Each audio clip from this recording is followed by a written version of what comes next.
Hi everybody, Woniya here with Buckskin Revolution and from Alone Season 6. And the season has wrapped up. The finale was a couple of weeks ago now. Actually, I think 2 weeks from tomorrow to be exact. But that means that while I am so disappointed that so many of the cool crafts and cool things I did out there didn't get shown, the benefit is that now that the season is over and I know what's getting shown and what isn't, I finally get to talk about everything. So I wanted to do a video to show you guys some of the cool stuff that I was doing out there that you didn't get to see on the show, because only the teeniest percentage of our time out actually gets shown. Of course, there was all kinds of cool stuff that I didn't bring out with me, but I had an amazing time out there and I was very, very attached to the experience and all of the things I did. So I brought everything I could possibly haul back out with me. You should have seen that helicopter and all of the things that I refused to leave behind when they came to pick me up. I'm guessing I'm the only one who brought a bag of clay and a bunch of sheets of birch bark, and not just finished willow baskets, but armfuls of willow and all of the berries that I had stored and so much else that I refused to leave at my site because they felt like so much a part of me after that time, you know? So the benefit to all of you is I have all of this cool stuff to show you and some things that I can talk about that I don't actually have here to show you. So let's dive in and look at some of the cool stuff I was doing, and let's do it kind of chronologically here.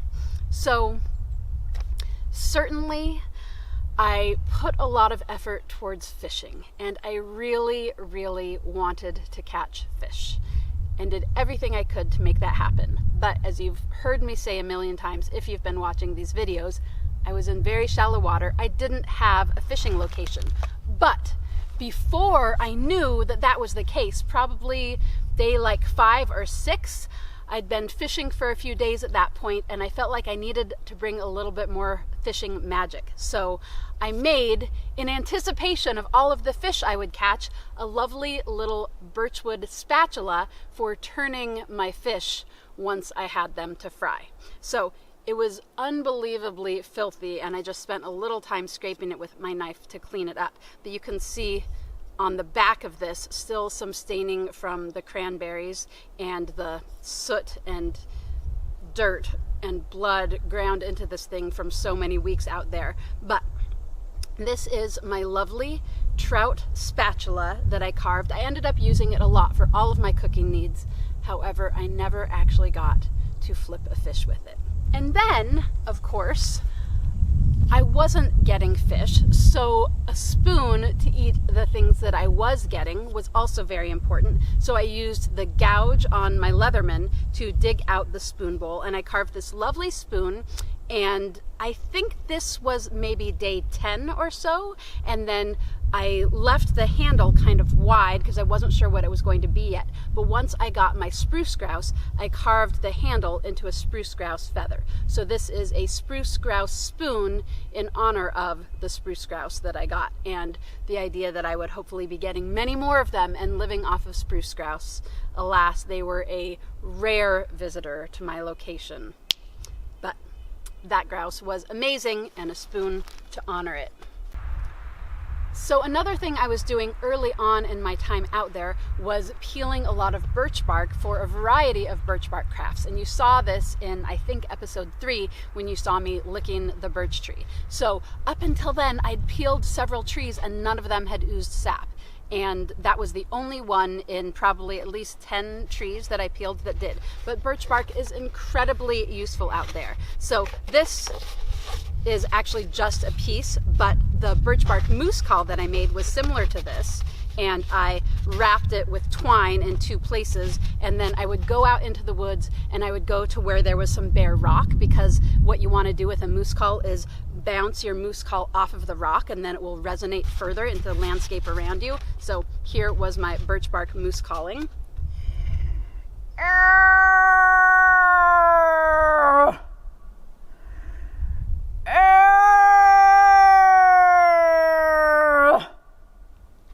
Bouncing that at the end off of the granite rocks. So this also was in preparation for all of the variety of crafts I was going to make out of birch bark, some of which I ended up getting to, and some it just got too cold and I realized they were going to be useless by the time I made them. So one example was a birch bark canteen. That was a plan of mine because birch bark is waterproof.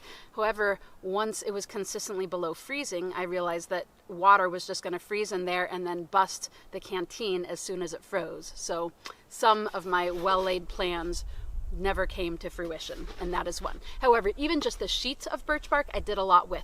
I used them as cutting boards. I did my butchering on them. I would wrap my carcasses in them to store if I had more than I could eat in a day, which happened sometimes, or more than I chose to eat in a day was more like it, to make it last.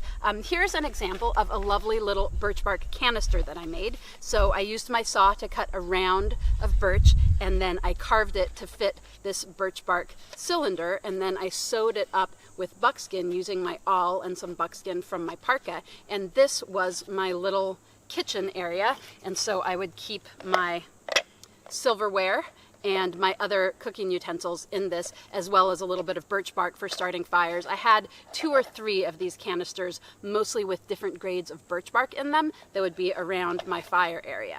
So that made my little kitchen corner, and this was a lovely thing to have. I only brought the one back out because, you know, I was already hauling so much.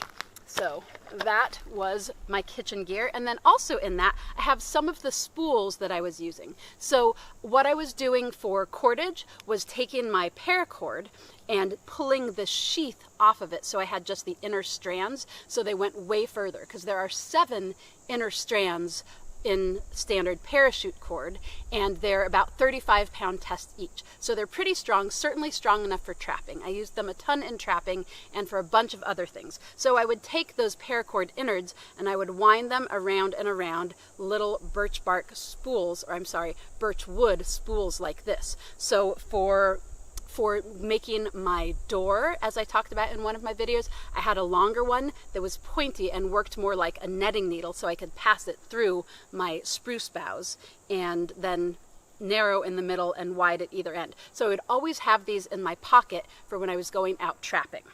So those also lived in my birch bark canister.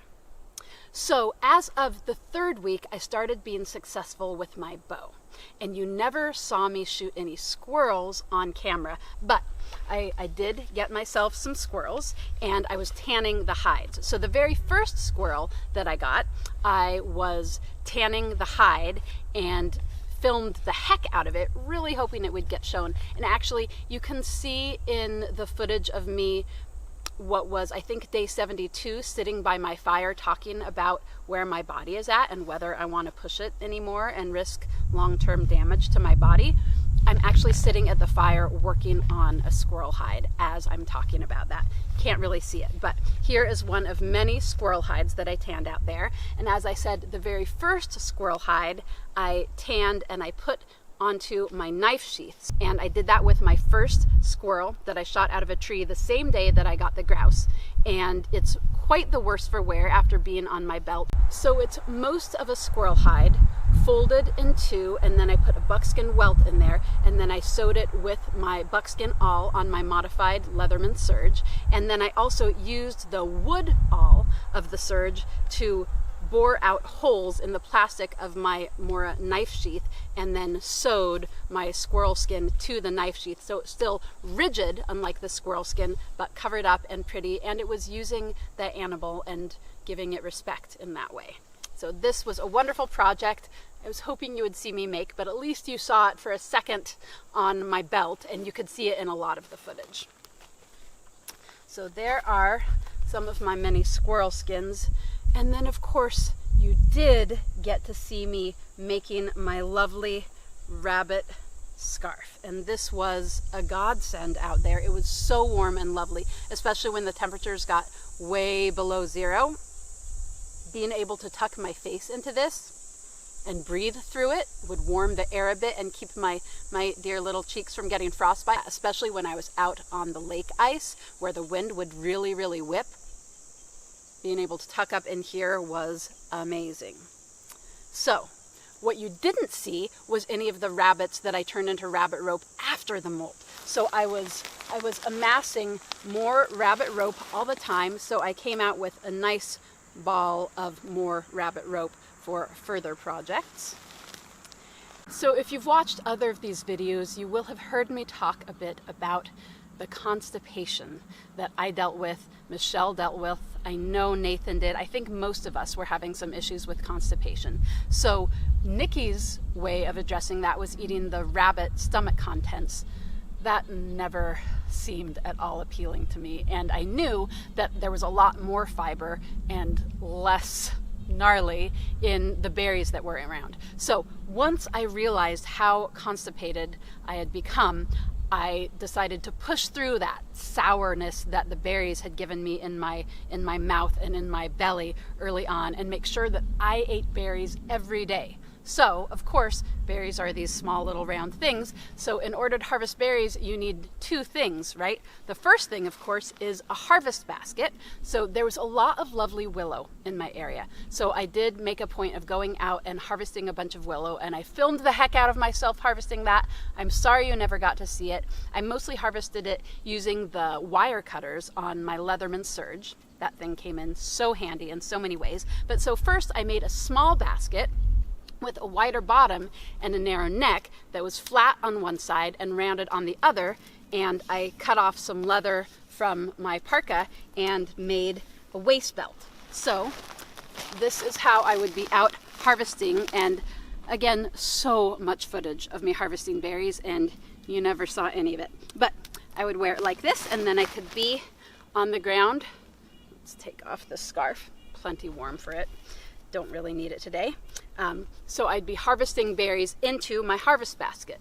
However, then I could only harvest this many berries at a time, right? So I started off with just the harvest basket, but it quickly became apparent that, of course, I needed storage baskets as well. So this is the first of the storage baskets that I made, and I got a little bit fancy with this one. I peeled the butt ends of the willow and worked a English rand, which is a particular style of wicker basketry that gave me this lovely little white spiral, and then had some peeled ones at the top as well, just because, you know, if you're out there and you're weaving baskets, you might as well make them beautiful and give them that little artistic touch. So this was my main storage basket, and this sucker can hold a good gallon of cranberries. So between these two, I had, by the time the berries were really covered in snow, I had a good gallon and a half of berries stored, and I would eat as many of them as I could for my morning meal every single day. So that was usually at least 1 or 2 handfuls, and by that point they'd be starting to make my mouth raw. So my plan and my hope was to be out there until at least Christmas, so I wanted to make sure that I had plenty of berries to get me through to that time, and plenty of berries to have on my feast table for my Thanksgiving and Christmas/solstice feasts. So when they came to get me, I still had at least 3/4 of a gallon of berries left, and you better believe I brought them all out with me. Another thing that you see in, I think, a couple little snippets of my footage is this lovely birchwood burn bowl that I was working on. So this was my plan early on, was to make birch drinking cup and a nice birch eating bowl using burning with coals, and then I used the back end of my saw, which I had sharpened, used it like a machete to take these edges down and shape this a bit. However, again, I quickly realized that once we were consistently below freezing, anything that I had in these containers froze solid. So I stopped working on this because it was a waste of energy. Same with the birch bark cup, because really the only thing that I could use to put food or liquid in was my metal cook pot, because, you know, I would heat it and then take it off of the fire and it would start to freeze right away. So I was constantly having to thaw and reheat the food and the tea that I was drinking. So a bowl like this would have been useless to me. My stuff would have frozen solid in it, and I couldn't heat it on the fire without burning it up. So I abandoned this, but you better believe I brought it out with me. Another craft that felt really, really important to me was making a new quiver. So the quiver that I brought out with me was kind of a backpack style. It was a larger quiver, and I did that for a couple of reasons. One, obviously, to be able to bring it comfortably around with me all the time, but I didn't know before launch that we had a substantial pack that we were required to carry everywhere we went, with all of our camera equipment and also some safety equipment in it, which meant there was no place on my back for my big back quiver. Another reason why I made it that big is because I wanted a bunch of other leather out there with me so that I could turn it into other things. So what I really wanted was a side quiver. So that would mean that my arrows were always right at hand wherever I was and didn't have to fight for space on my back. So it wasn't until the last couple weeks out there, but I made this lovely quiver with a combination of willow that I had harvested and strips of birch bark. So this was awesome, and unfortunately you didn't see any footage of me making it nor wearing it. You can see it in one moment of the morning that I'm talking about Biscuit. So this is how I wore it, with a strip of leather here as the belt, and then that would tie onto my tool belt. This was another key craft project. So that's all of the things that I have here to look at and talk about, but I wanted to talk about some of the other cool things that you didn't get to see. So one was very early on. I had these horrendous cold sores, so I made some salve using some fat from my pemmican and some spruce pitch, which is very antiseptic and healing, and some sweet gale, which is a medicinal plant that grows up there. So I heated those together, and then I made a little folded birch bark container. So it was a rectangle of birch bark that I creased in the corners, and I folded up kind of like you would fold a package if you were wrapping it up. And then I made little clips out of birch to pin each of the corners. So it was this little folded container with pretty little pins holding it. So that I didn't bother bringing out because it was fragile, but I had that salve until the very end. I was using it whenever I had deep cracks, which was happening a lot towards the end, or any cuts or wounds. I would use that salve from that container. So another cool thing that I made out there that you didn't get to see was I wove a willow squirrel trap. So I wove an open weave, different than this style, and I did a domed shape that was mostly open. And I collected a bunch of mushrooms that the squirrels had been drying. So squirrels up there eat a lot of mushrooms, and they dry them in the lower branches of the trees. So I collected a bunch of those dried mushrooms to use as bait, and I put them under this dome, which I had weighted down with rocks. Actually, I had sticks through it and weighted the sticks down. And then all around the outside of that basket, I tied little nooses of fishing line so that when squirrels reached in for the mushrooms, they would pull their hands out and get their paw trapped. And then I could come and kill them. So the only time that I ended up setting it, of course, was when I was right around my shelter, because I wanted to be right on hand if they got trapped, because they could quickly nip their way out of it. But it seemed worth a try, and nothing doing. Squirrels did not seem that interested because there were mushrooms around all over the place anyway. Why come and stick your hand into this weird thing after something that you already have? But it was worth a try, and it was definitely a cool trap. I wish that you had gotten to see. Let's see. I also made an ice scoop in a similar open work style. So another round basket like that was more woven like a slotted spoon, except on the grand scale. So that's what I used at my ice hole. So before the ice got crazy thick, that method of beating through it using the metal end of my collapsing folding saw worked to get through. It was fine for like 3 to 6 inches of ice. And so what I would do would bust into a hole in that way, and then I would use my saw to cut it into a larger hole, and then I had an ice scoop so that I could scoop out all of the ice without freezing my fingers, because if you leave those ice chunks in your hole, then they're just going to act as a nucleus for crystals to form, and then your whole hole is going to freeze solid. So I would scoop out every bit of ice, and then I would heap branches on top of that, and then snow on top of the branches to keep that insulated. That worked great for the first couple days, and then it dropped like 20 to 30 degrees in the course of a couple more days, and then that ice hole just froze right up, no matter what I did. I think that's most of the crafts that I made that you never got to see. Oh, my digging stick. Early on, I made a large birch digging stick. So I made it essentially like a shovel with one end with a nice broad wedge, and I would use that for doing any digging. And I used it a lot early on when I was building my shelter and digging my poles in to set them, and digging a trench for air intake to my fire and things like that. So that digging stick was definitely super useful. All kinds of cool crafts I intended to do that I just didn't get to.